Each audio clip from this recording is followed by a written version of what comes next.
Hello everyone, this is the VGamer X. I am back with a new playthrough, Yu-Gi-Oh! The Duelist with the Roses. This was a game that was voted for me to play through, and I'm glad to got voted for. This is one of my favorite. This is actually one of my favorite strategy games ever. Even though this is the only one I play. So, but this was like a childhood for me. So, yeah. And I'll never forget that loading screen.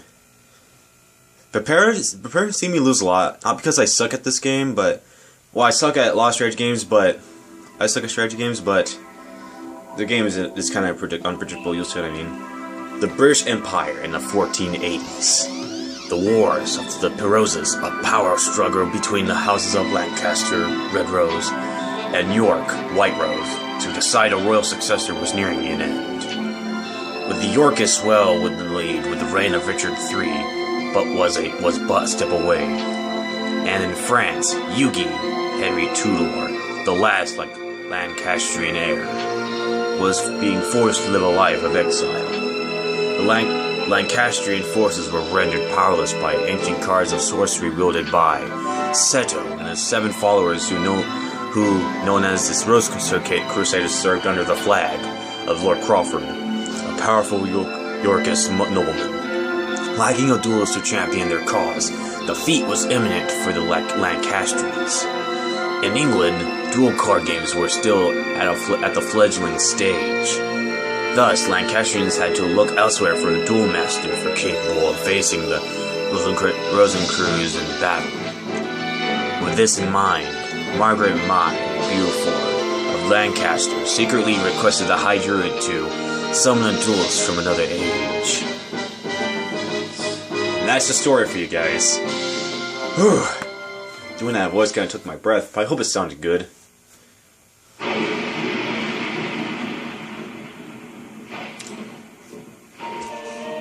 Ooh!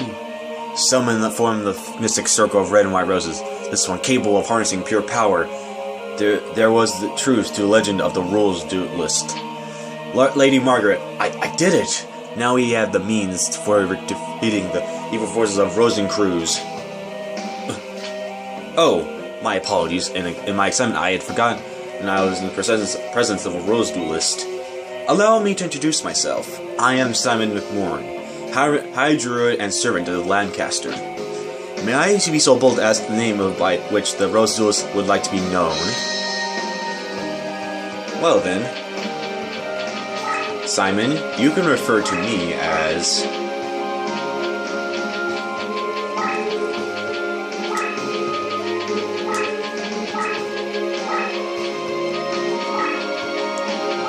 the VGamer X. The VGamer X, a fine name indeed. Thanks, Simon. Now, here's the situation. The year is 1485, and you are currently in Stonehenge near Salisbury, England. The British Empire is in turmoil with the House of Lancaster's rightful claim to the throne being challenged by the Yorkist usurpers. The power struggle is referred to as the War of the Roses, a name based on the badges used by both sides, a red rose for Lancastrians and the white rose for the Yorkists. Right now, our kingdom is threatened by the Yorkists and their wrongful claim to the throne.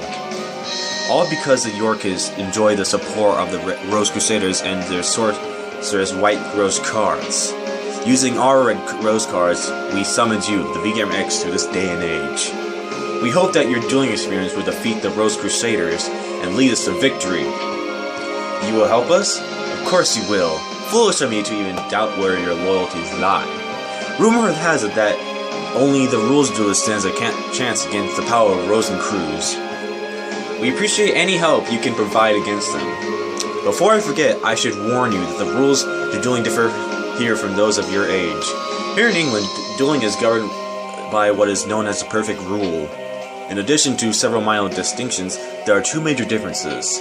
One is the existence of movement positioning, the other is deck leader concept. There are 2 aspects of dueling that were lost in the process when the ancient sport of duel monsters was adapted to card form. The perfect rule represents these lost rules that were miraculously revived here in England. Perhaps a practice duel will serve better than an explanation, shall we? Well, I've played this game a lot, so no practice duel.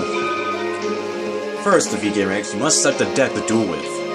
It is important that you feel the vibrations of a deck leader the minute resonations that ring true to your soul. The cards themselves draw their power from the energies of the Ancient Ones.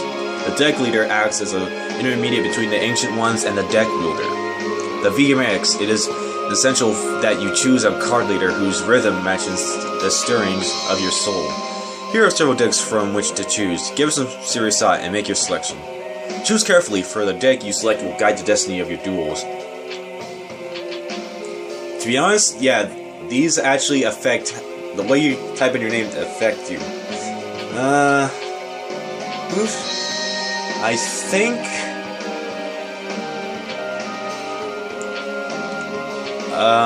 main race. I think I'll go with Luminous Soldier. I'm gonna suck anyway, so I see you've selected your deck. So that's the effect of those Celtic Red Rose cards. It looks like there's some truth to the rumor that Red Rose cards are capable of time transformation. Who's there? It's been some time since the Battle of Barnet, old one. Rosencruz, what brings you here? Only a member of the Rose Crusaders may call me by that name. If you may recall, I told you once before that you may only address me as Seto. Or does memory fade you, old man? And you must be the dreaded Rose Duelist. I must admit, there's a certain aura of your power emanating from you. I believe an introduction is in order. I am Seto, leader of the Rose Crusaders. There are members of our little group who prefer to call me by the name of C. Rosencruz. I ask again, what brings you here, Seto? Mind your manners, old man. What else would bring me here? I've come for the Red Rose cards. After all, it was you who showed me how summoning capabilities would evolve when the Red Rose cards are combined with the transport powers of the White Rose cards. You aren't thinking of attempting the Forbidden Rose summoning? If so, then the Red Rose cards must fall into your evil hand. Well, must never fall into your evil hands. Sorry, talking this much kind of makes me lose my focus. Card sorcery taps into the powers of the Ancient Ones. By their very nature, each card is a double-edged sword that can cut both ways. If Rose cards alone harness tremendous power, there's no telling what horrors one might unleash to the world by combining both red and white. I would sacrifice my own life if needed to prevent any from uttering the spell of doom. The spell of doom? Fool! The 16 red and rose cards grant power over all. True legend has twisted the true meaning of these cards.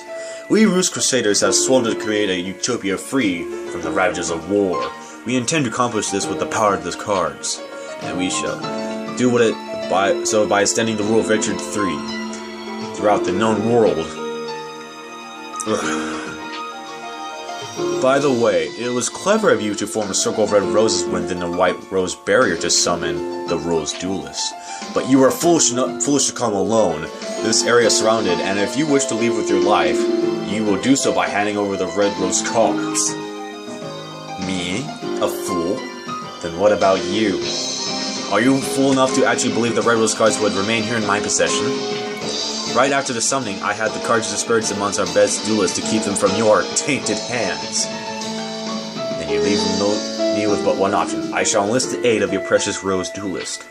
You take leave of your senses. And you speak too soon, old man.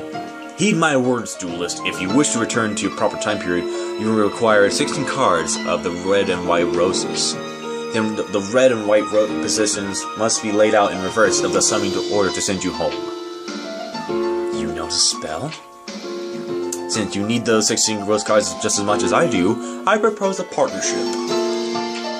Help us gather the cards and I shall guarantee your return after you've achieved our ultimate goal. An absurd proposal. Do you think that the Honorable the V-Gamer X would even lend an ear to your ridiculous proposal? Can you be so sure, old man? Let me see. Simon's side has 8 of the red rose cards, while on my side, the Rose Crusaders has possession of the 8 white rose cards. As the numbers are even, simple arithmetic indicates that you could side with either of us. But I'm sure you'll take into account who's winning this war. After all, who is desperate enough to summon you in the first place? I think it's quite clear which side is better positioned to send you home. The VMX, heed not the words of this power-hungry lunatic. Simon, must you resort to her name calling? I'm hurt. I'll tell you what, why don't you leave the decision to our dear Duelist? After all, Simon, the Duelist's future is not for us to decide now, is it? Well, yes, but... Splendid. In keeping with the tradition of the old temple gardens, I offer you a choice, Duelist. Here are the two roses. The white represents me and the red for old Simon. Here. For the sake of justice, choose the red rose. Stand by my side, Duelist. Choose the white rose. Sorry if I made Stella's voice sound like that. I have not watched the original Yu-Gi-Oh cartoon for a long time, so I can't remember what he sounds like. But I don't think I still would have done it. I'm gonna start with I'm gonna be a bad guy because, to be honest, I actually feel like this one's easier after playing this because I've beaten this before. So I'll join your side, Seto. A wise choice, Duelist. I see you are well versed in judging the situation. Welcome to the Rose Crusaders. I am honored. Okay, old man, it's time to make yourself scarce. You made yourself scarce. What? What are you doing? Stop! No! Don't worry, I'm not gonna hurt you. I just need you out of the way until everything is settled. Now, let's talk about the rose cards. Simon mentioned that he spread the cards among certain individuals just after summoning you. I think it's safe to assume that a large number of those individuals are his confederates currently located in France. I would like to ask you to enter France from Dover and retrieve those cards for our cars.